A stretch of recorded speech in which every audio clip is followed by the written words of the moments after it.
Let's take a dip in the lake of knowledge with Yatra Tatra Sarvatra. Welcome.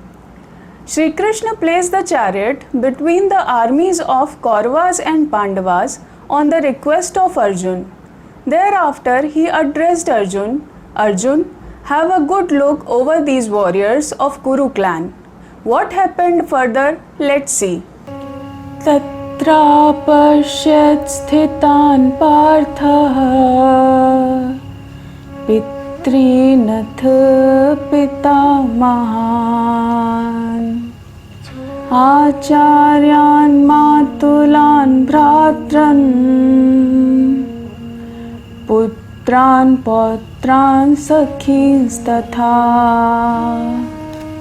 श्वशुरान् सुहृदश्चैव सेनयोरुभयोरपि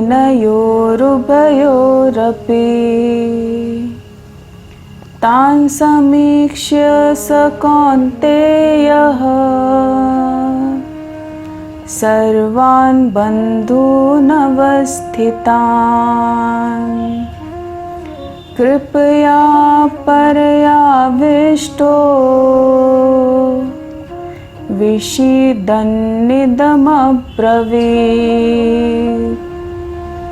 दृष्ट्वेमं स्वजनं कृष्ण युयुत्सं समुपस्थितम् सीदन्ते मम गात्राणि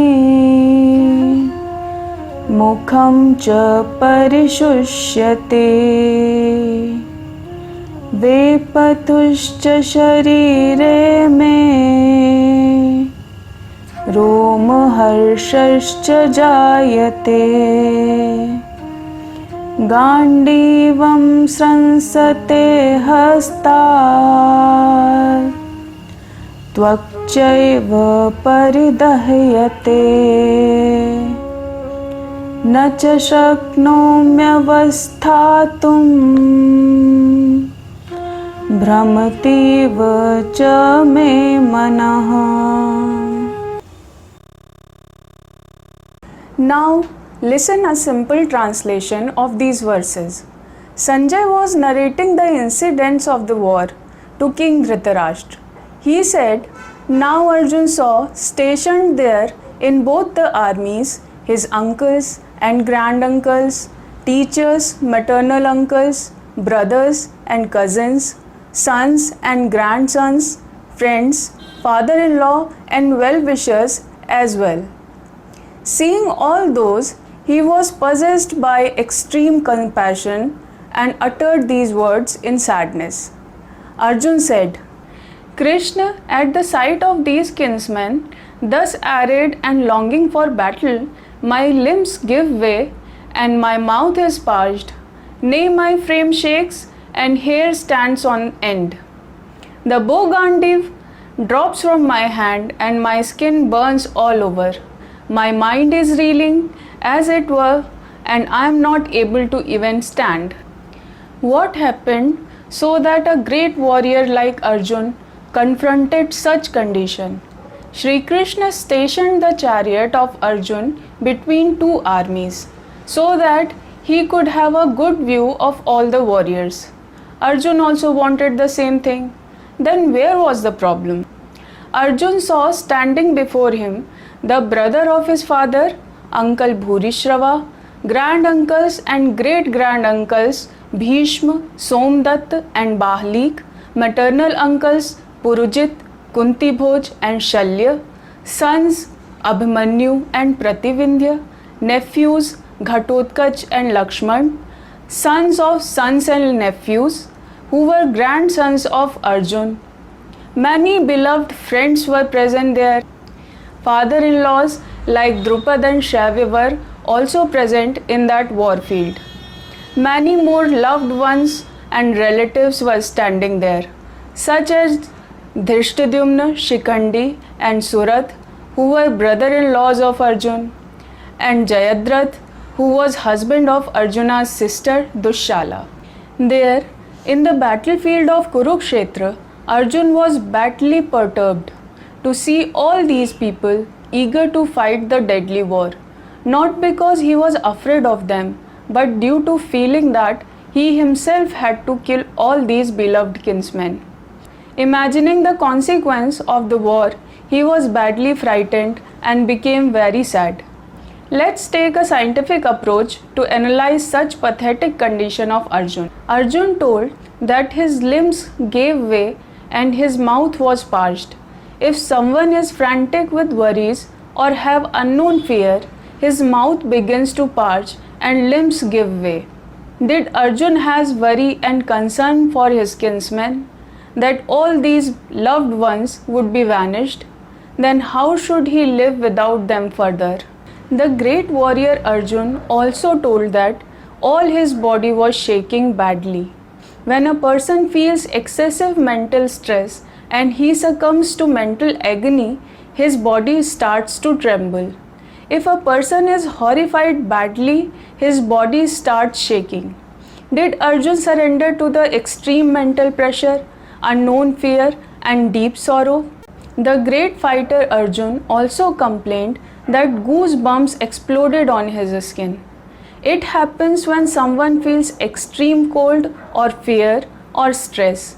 His brain sends signals to his muscles and consequently he raises goosebumps on his flesh.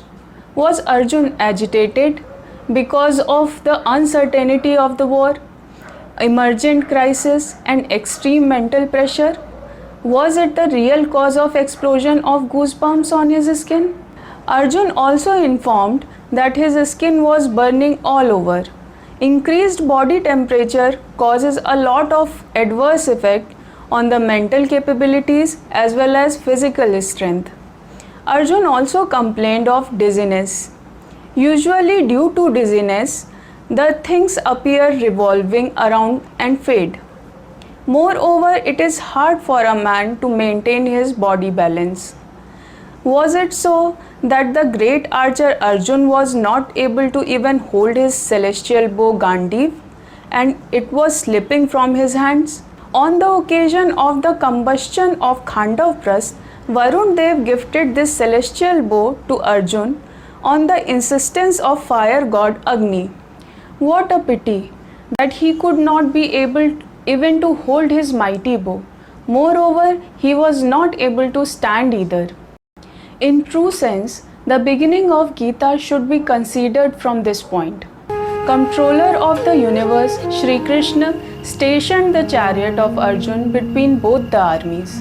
Now he was trapped into severe emotional conflicts. He was at his wits' end as what to do and what not to do. In this complex situation, his brain was reeling badly.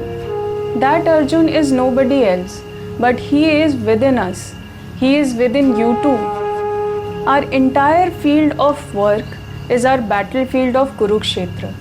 There were moments when the almighty driver Parth Sarthi placed our chariot between two armies. There might be horrible situations in our life when our entire limbs gave way, our mouth parched badly, whole body trembled terribly, goosebumps exploded all over the skin. It appeared that there was no life in the limbs. Whole body was burning like fire. Our head was reeling around. We were feeling acute rotation vertigo. We lost all our strength, not even to be able to stand. Our mind was gone totally blank. No idea what to do and what not.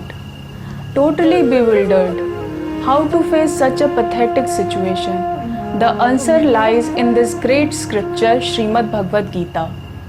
This is the melancholia of Arjun. It is therefore the first chapter of Gita is entitled as Arjun Vishad Yog. Now, what would Arjun do? Would he renounce the war? How Shri Krishna would handle this unusual situation arose at such odd moment. Now we take a break. If you like the story, kindly like it and generously share it with others. If you did not subscribe the channel, please subscribe it. Take care of yourself and your beloved family. Thank you.